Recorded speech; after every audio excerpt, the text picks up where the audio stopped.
Alright, today we're just going to talk about Shadowverse Evolve because we have more information from the beta testers in Japan, and we've got more information from the Japanese players that played the beta the other day. And most of the information that I'll be providing is based off an article or blog post written by Kanata Nazuro. I'll post link below there, and if you guys want to look at the original post, but it's all in Japanese, so I doubt you guys can read anything there unless you have a friend to translate. And so let's go over what is Shadowverse Evolve all about. Also, disclaimer before we move on to this video, there is nothing here that's set in stone. Please be reminded that this is a beta test, meaning rules can change, card effect can change, anything can change. This entire video could be irrelevant. So first thing off, he talks about the equipment that you need to play. There's the main deck, there's the Evolve deck, there's the live counter, there's a counter that shows the amount of PP you have, PP being play points, which is the mana system in this game. And lastly, it has a counter that increase and decrease the stats of the followers. So what this implies is that there are a lot of things that requires you to play this game. There's also a token card. We'll get into later, because there's also something called the extra area. What is extra area? Yeah, there's a lot of things we need to cover. A bow player will start with a hand size of 4. You can only mulligan 2 cards apparently. And the mulligan method is exactly like Cardfight Vanguard if you've played it. Basically, cards that you want to mulligan goes to the bottom of the deck, and then you draw X amount. And then we also have the fact that the first player doesn't draw, and the second player does draw during the turn 1. And then second player gets 2 Evolve point cards. We will talk about Evolve point cards later. But basically, think of it as Evolve points like the actual mobile game. However, it works a bit differently in Shadowverse Evolve. And the maximum board is still 5 like the actual game, and there is summoning sickness, meaning when you summon followers, they won't be able to attack straight away. And here's an interesting fact: after followers attack, they go to tap. This means that followers will go into rest position. So in this game, there will be a rest and stand position, which is really important as we go on to the details of the game. So the article goes on to talk about the differences between the CCG version and the TCG version. So in the CCG version, when you evolve, you use evolve points as shown here. However, in Shadowverse Evolve, you don't use evolve point. You pay the cost of the evolve cards. So as highlighted here, here will be the cost of the evolve points, and usually it requires PP. This is where evolve point comes to use. So evolve points basically allow you to substitute the cost of the PP for evolutions. So for example, right here, as you can see, the cost here is 2. You can basically pay 1 evolution card instead of 1 play points. And there is no evolving turn. This is really important. In the original Shadowverse, you can only evolve if you go second, turn 4, if you go in first, turn 5. However, in this game in particular, there is no such thing as those restrictions. You can straight away evolve and you pay the cost. And then extra area is something that's introduced in the paper version. So what is extra area? So when cards that are token are generated, they don't go into hand. For example, like a Forest Graph for fairies in the mobile version, fairies that generate in your hand like Fairy Circle will be added to your hand. However, in this game, Fairy Circle doesn't work exactly like that. You do generate fairies, and you do generate more than 2 fairies. You generate 3.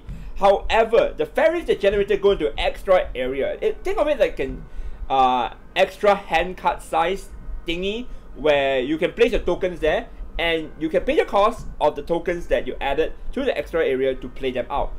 So that's the main difference. And another very important factor is that tokens will not go into the graveyard. So any token that's been destroyed in battle or whatsoever will not go into the graveyard. They will just be removed, like as if they never appeared in the game. Basically, you remove them from the playing area and they do not exist anymore. Battle also works a bit differently compared to the Shadowverse that we know and love. So when you attack followers, you can only attack tapped out followers, meaning followers in the rest position can only be attacked. Because how the game works, you cannot attack untapped followers, and when ward comes into the field, unless they attack, they will be rested, right?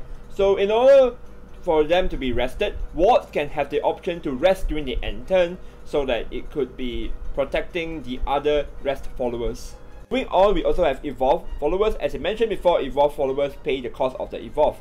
When evolve followers are destroyed, however, they go back to the evolve deck face up, and you cannot use the card anymore when you go back to the evolve deck. Spells in this game are a bit different because they introduced the mechanic of quick spells. So quick spells has been the topic of discussion where people are like, oh, quick spells, you know, you can interact and counter your opponent's face and stuff. So when asked how quick spell actually works, it works in the sense that it can only be used when opponent follower attack, during the end phase of your opponent, or during your main phase.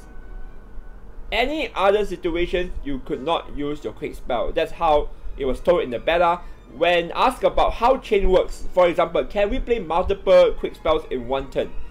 The judges over the beta tester said that to wait for the master ruling of this game, so we are not sure how chaining works in this game yet, so there is not much information provided. However, the most important factor is that quick spells can only be used in certain appropriate situations. You can't just use it out of nowhere. Lastly, we'll be going to the game effect, basically things that people have been questioning like spell boost, or even played cards for fairies and stuff like that. So we finally got the answer. Spell boost exists. However, spell boost works really different. So how spell boost works in this game is that the number of spell boosts is equal to the number of spells in your graveyard. So if you have 10 spells in the graveyard, when you activate a spell, you have 10 spell boosts. But a very important factor is that the spell you play will not be counted towards the spell boost. For example, if you were to play like a spell and it needed 10 spell boosts, right? You have 9 cards in your graveyard. The spell doesn't automatically go to the graveyard yet to be counted towards the spell boost. You'll be counting only 9, so keep in mind on that.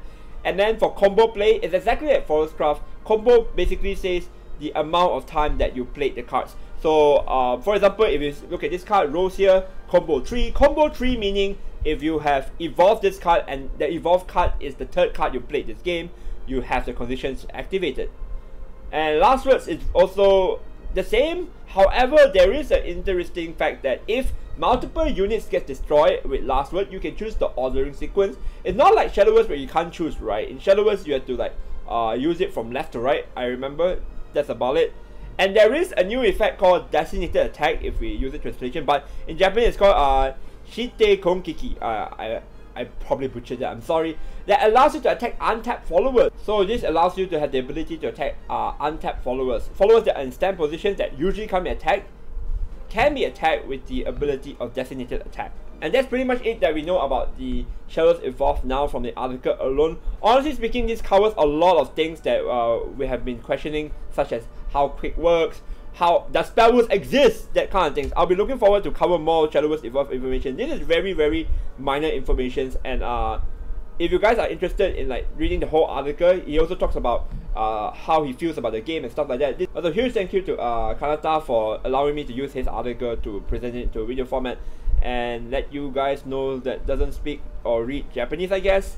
Anyway, that's all for the video. If you guys like more Shadowverse Evolved content that I'll probably be making in the future, like, subscribe, all those things. I also competitively play the app version if you guys want to like follow that as well. If you guys want to learn about how Shadowverse works and stuff like that, you know, go around and visit. And also, I stream a lot on Twitch, so you'll probably be watching me playing Shadowverse. Maybe not this time because I've been playing Master Duel, but anyway, I'll probably be playing more Shadowverse on Twitch and stuff like that.